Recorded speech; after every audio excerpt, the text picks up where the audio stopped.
जय। उनके सच्चे दिव्य मिशन की जय।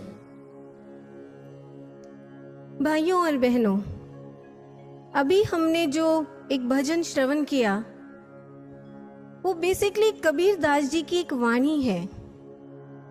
वाणी तो कबीर जी की है, लेकिन इसमें अलग अलग कालखंडों में प्रकट हुए उन सभी पूर्ण आध्यात्मिक पुरुषों, संतों, सद्गुरुओं के स्वर सम्मिलित हैं, भाव सम्मिलित हैं, जो समाज को एक रास्ता, एक पंथ दिखाने आए।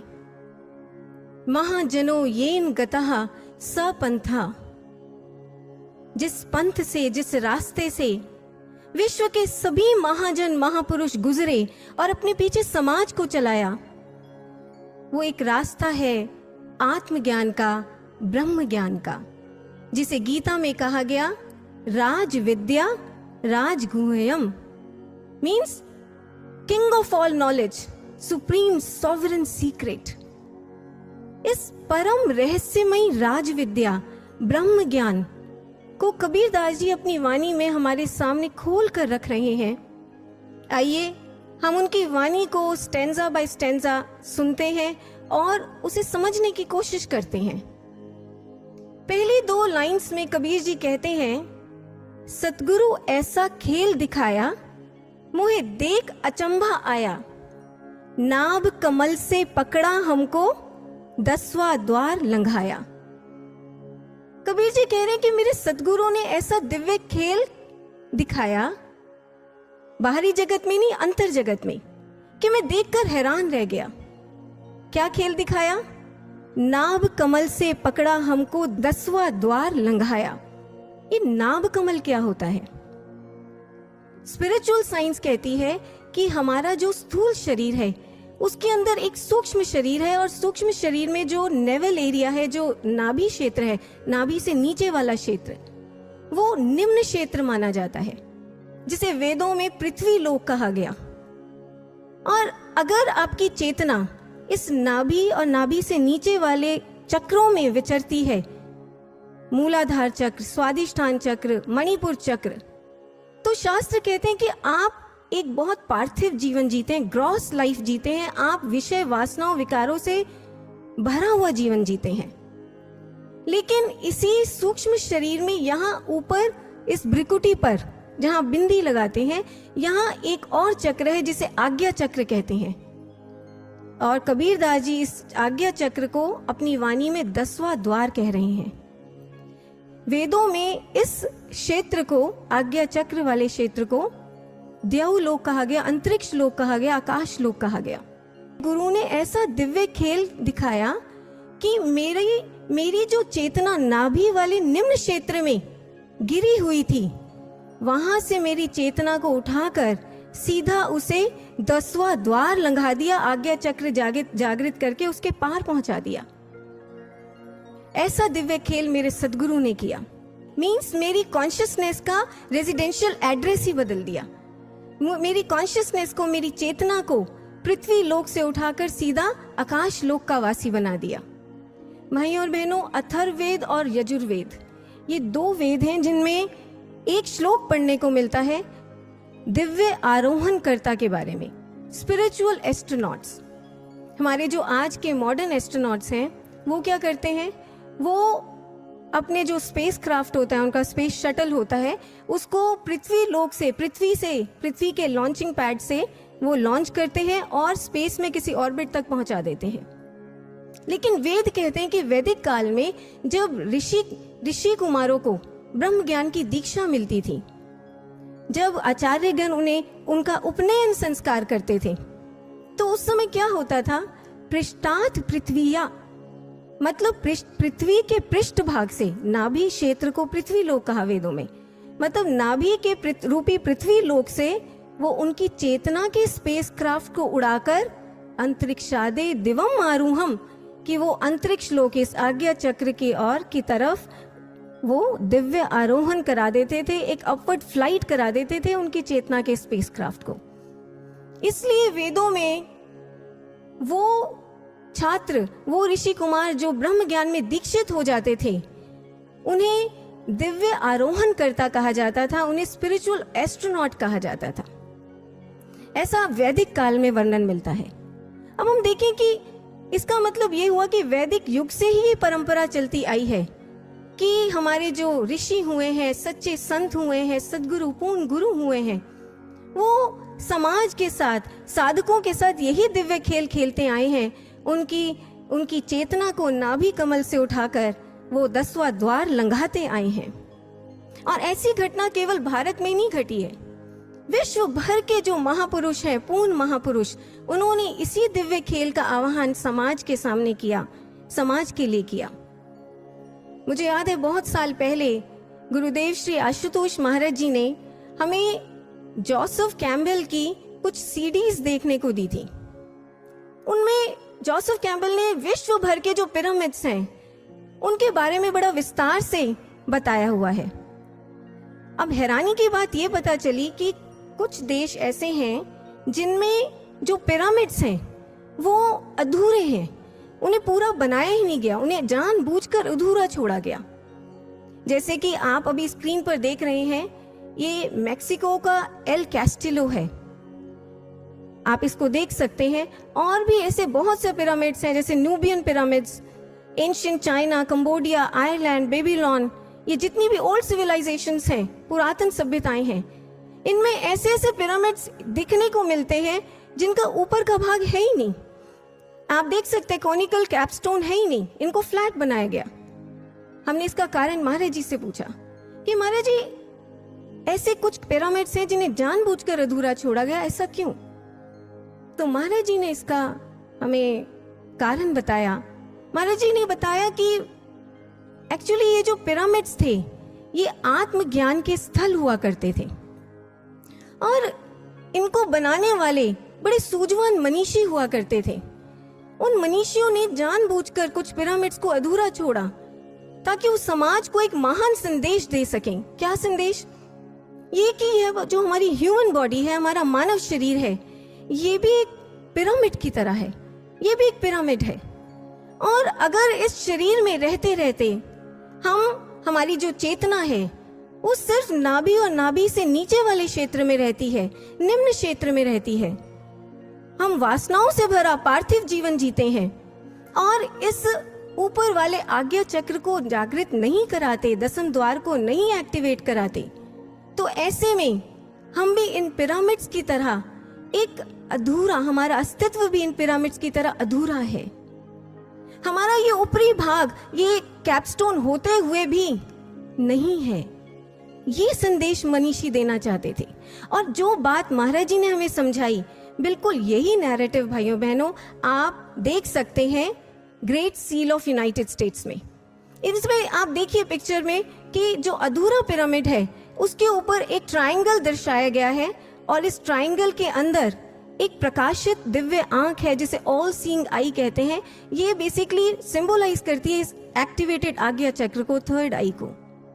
तो देखिए जो मनीषी थे, जो पिरामिड्स बनाने वाले, जिन्होंने अनफिनिश्ड पिरामिड्स छोड़े, उनका यही भाव था, वो हमें समझाना चाहते थे कि हम एक पूर्ण गुरु की खोज करें और उनसे ब्रह्म ज्ञान की दीक्षा लें और दीक्षा लेने के बाद अपने ये जो ऊपरी भाग है कैपस्टोन एरिया, यहाँ पर उस आज्ञा चक्र को जागृत कराएं, दिव्य आंख को जागृत, 10वें द्वार खुलवाएं और उसके बाद वही गुरु सत्ता हमारी चेतना को नाभ कमल से उठाकर इस 10वें द्वार पर स्थित करेगी। ये संदेश वो देना चाहते थे। यहाँ पर एक कंफ्यूजन की स्थिति भी रहती है समाज में जो हम आपके सामने रखना चाहेंगे। बहुत से ऐसे आज मेडिटेशन सेंटर्स हैं या हम कह सकते हैं सो कॉल्ड गुरुज हैं, वो आपको थर्ड आई मेडिटेशन सिखाते हैं, आज्ञा चक्र से संबंधित साधनाएं सिखाते हैं।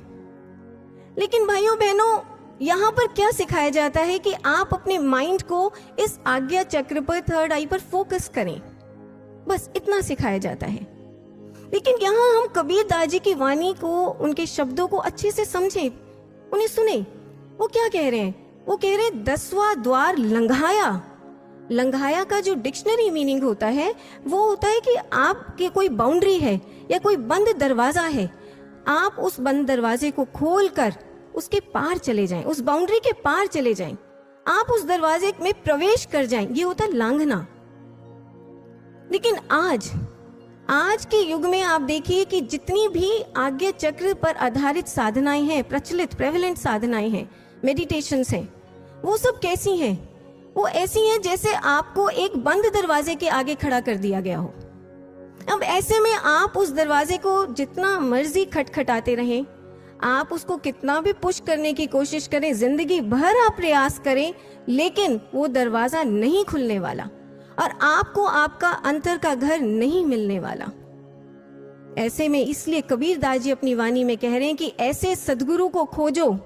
जब पूर्ण गुरु आपको ब्रह्म ज्ञान की दीक्षा देते हैं तो वो 10वां द्वार खोलते हैं, आज्ञा चक्र एक्टिवेट करते हैं और हमारी चेतना को उसके अंदर प्रवेश कराते हैं, हमारी चेतना को उसके अंदर उसके पार ले जाते हैं।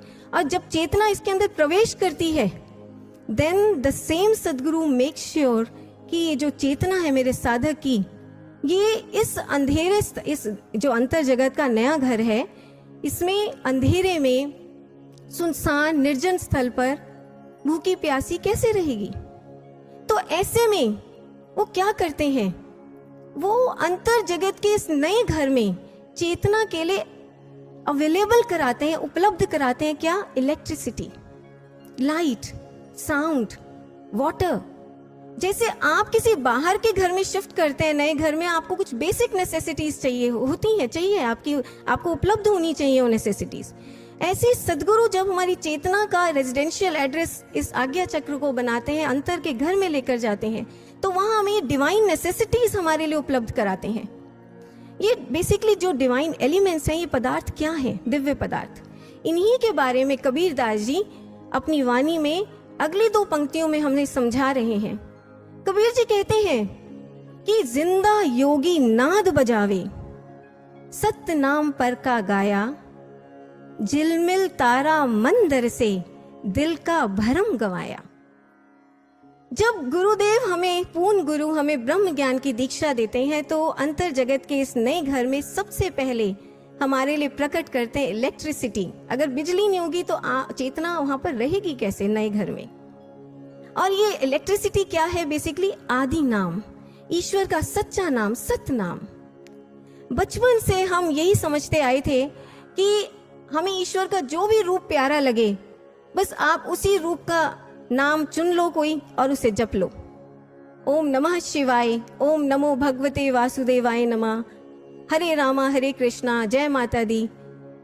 लेकिन नहीं भाइयों बहनों, स्पिरिचुअल साइंस कहती है, अध्यात्म विज्ञान कहता है कि ये ईश्वर के सच्चे नाम नहीं है, क्योंकि ये ईश्वर के गुणवाचक नाम है, क्वालिटेटिव नेम्स हैं। सच्चा नाम क्या है? स्पिरिचुअल साइंस कहते हैं कि क्योंकि ईश्वर और उसका नाम, ध्यान से सुनिए, क्योंकि ईश्वर और उसका नाम सृष्टि के आरंभ में भी था, जब कोई लैंग्वेजेस नहीं थी, ह्यूमन सिविलाइजेशन नहीं थी, तब भी वो नाम था। इसलिए ईश्वर का नाम होना चाहिए एक अनरिटन एंड अनस्पोकन वर्ड, जिसे किसी भी भाषा में ना लिखा जा सकता हो, ना बोला जा सकता हो। एक बहुत ही पहुंचे हुए संत हुए संत चरणदास जी, वो अपनी वाणी में कहते हैं, जब मैं सतगुरु शरणी आया, बिन रसना बिन अक्षर वाणी ऐसो नाम सुनाया। कि जब मैं सतगुरु की शरण में आया तो उन्होंने बिन रसना, बिन जिह्वा के, बिन अक्षर, बिना अक्षर वाले, बिना वाणी के, जिसे वाणी से कहा नहीं जा सकता, ऐसे बिना अक्षर वाले नाम का अजपा जाप मुझे सुनाया। संत दरिया कहते हैं, नाम नी अक्षर निर्मल डोरी, कि नाम नी अक्षर, अक्षर रहित है नाम। आप उसको दुनिया के किसी भी प्रकार के अल्फाबेट्स, वर्णमाला में आप उसको व्यक्त नहीं कर सकते। फिर बेसिकली क्या है ये नाम?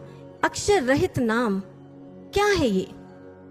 जो अनुभवी गुरु हुए हैं, संत हुए हैं, वो बताते हैं कि ये जो नाम है, ईश्वर का सच्चा नाम, ये एक प्रकार की प्राइमोर्डियल वाइब्रेशन है, एक ऐसी दिव्य तरंग जो सृष्टि की रचना से पहले भी थी, जिसे ग्रीक लैंग्वेज में कहा जाता है लोगास, हिब्रू में कहा जाता है मेमरा, लोगास और मेमरा, ये जो दोनों शब्द हैं, इनका मतलब होता है the creating and controlling principle of the universe. मतलब एक ऐसी दिव्य तरंग, आदि तरंग, जो संपूर्ण ब्रह्मांड की रचना करने के बाद, सृष्टि की रचना करने के बाद हमारी श्वासों में आकर बस गई, हमारे प्राणों में आकर समा गई।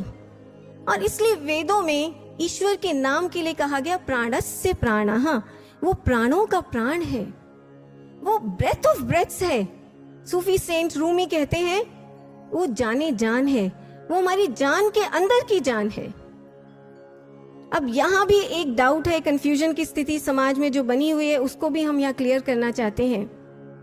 बहुत से ऐसे मेडिटेशन सेंटर्स हैं भाइयों बहनों, जो आपको मेडिटेशन के नाम पर, साधना के नाम पर कुछ श्वास क्रियाएं सिखा रहे हैं, आपको कुछ स्पेसिफिक ब्रीदिंग रिदम्स जो हैं उन पर अपना माइंड फोकस करना सिखाते हैं आप वो।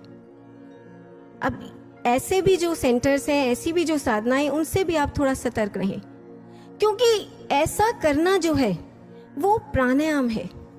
प्राणायाम से फायदा यह है कि आपका स्वास्थ्य अच्छा रहता है, आपके हेल्थ के लिए बहुत अच्छे हैं, लेकिन ये ईश्वर की सच्ची साधना नहीं है, ये वो ईश्वर का सच्चा नाम नहीं है जिसके बारे में कबीर दास जी और उनके जैसे महान संतों, पूर्ण संतों ने हमें बताया और समझाया।